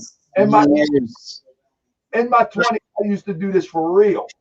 I play around with it now. So if you want to go out there, come on, let me see what you got. I'm not a rapper. I'm not a rapper, Tahaka. I could be if I wanted to be, but that's not what I do. I told you, that's not what I do, brother. I got you, brother. That's just not what I do. With that being said, family, let me get up out of here, family, because we're gonna go take it too far. But I hope I see you back, brother, after you get everything in order with your people. And I would like to catch you in Atlanta, man, filming y'all doing that good work that you're talking about, actually. Oh, hold on. On a serious note, there's been too much compromise, infiltration, and very that whole thing that GMJ wanted to do and all of that stuff like that. It that's haunting a lot of people to this day. All right, and he did that solely because he tried to get a good image of the organization prior to going to court. If you ever notice, there's always a video or some old interview that resurfaces before he goes to court. That's his playbook. I want to try to get them to see me in a different light before I go to court. It doesn't work. So we would, if it's something community oriented or something like that, yeah, but there's certain aspects that going forward, no, we are under the radar. So, but yes, there will be some things that will be public. Of course, we got to be in service to the community, but there's other aspects won't even know we're there. I'm only talking about service for the community. I'm only talking about maybe some book bags, maybe some lunches, maybe some backpacks. I'm talking about. I'm not interested in the intricacies, right, of what people are doing, but I think you should always lend a helping hand to the community when the community is in need. You know what I mean? You know what? It's so difficult, man, because I should just turn off these comments because I'm telling you, I wish some of these brothers was down here. We could go to the ring, and I want them to say their comment before the bell rings. Say that comment, then let's ring the bell. Well, I swear to God. I need to get you in the Moorish Science Temple of America so you won't get so responsive sometimes. No, Only respond when it benefits you. That doesn't benefit you. The only thing most of my videos is responding videos, and I'm so good at responding, it actually benefit me and the platform and get the message out to the people. A wise man once told me, never respond if it doesn't benefit you. Only respond if it benefits you. So if I do a show on Crystal Muhammad talking crazy, you can best believe it's going to benefit me. You know what I'm saying? She's talking crazy about me. So when somebody in the comment come at you, it doesn't benefit you because guess what? The keyboard and it's nothing. Right. Here's two things to that. One is, I guess you could say it's a habit, because when we came up in the early 70s and 80s, you say some of this fly stuff now, all of this is wired up. But this is why I said about the social media era. We got to learn to function and adapt to the social media era. We have to. Let me tell you something. Imagine this, bro. Crystal Muhammad, and I keep bringing it up, they do this fake pull-up. They live on YouTube. If I didn't have Moorish science in my life and I understand putting my passion within the bounds of righteousness or within the bounds of moderation, and hypothetically speaking, if I would have poked something out the window and that live on YouTube, I'm just reacting, and the agents got me. So I understand that even when people come in my own chat, attack me, I'll be like, all right, I let them go. As long as they don't go too far. You know what I'm saying? They go too far, I kick them out. But this is just a part of the new concept that we're living in. Social media. You know what? And you know what? Respectfully, before I go, I would just say this. You're right. And that right there, all of that is a sign of areas in my life I still have to work on. Let me tell you something about cryptonomics. Cryptonomics will be hard on you to the core. But if I've experienced this. Anybody that watches this channel, I've experienced it. He will be hard on you to the core if he sees something that doesn't vibe right. But I tell you what, if he have a second opinion that's against his initial opinion, he gonna come with it. You know what I mean? So I don't know. I don't know what's going on with you and Crip, but I know Crip. No. I'm not. I made a comment about him earlier, but it's a litany of people just saying stupid stuff on a lot of stuff, man. But the way that he expressed it, he kind of like me. He's just going to be straight with, this is what I see. This is what it is. Take it or leave it. You know what I'm saying? But that don't mean that you have to respond in such an agitated way. You know what I mean? Because you're going to be responding forever as long as you're on social media. Man, I don't really do social media like that. I don't. But that's all right. But we want to see when you make the next move, so we can see the good works that you're doing in the community. But one correction, I'm not making any moves. We are making moves. Well, you understand. You represent a collective, and we talking about, when I say you, I'm talking about you and those who you represent and those who represent you. You know what I'm saying? Right. This is not about an iron fist. It's about an iron few. We do this together. Got too many slogans too, bro. What are you talking about? It's not about an iron fist. It's about an iron few. I like that, though. You got too many slogans, bro. But I'm just joking. But let me thank you, my brother Desert Eagle. I appreciate you, family. And I'm out of here, family. I got to go before we get too much time going into this thing. Peace and love. I be that more you gon' remember. Be more. I be that more you gon' remember. Nap town. I be that more you gon' remember. Tahaka Bay front line till the law call my number. I be that more you gon' remember. LA. I be that more you gon' remember. New York. I be that more you gon' remember. Tahaka Bay front line till the law call my number.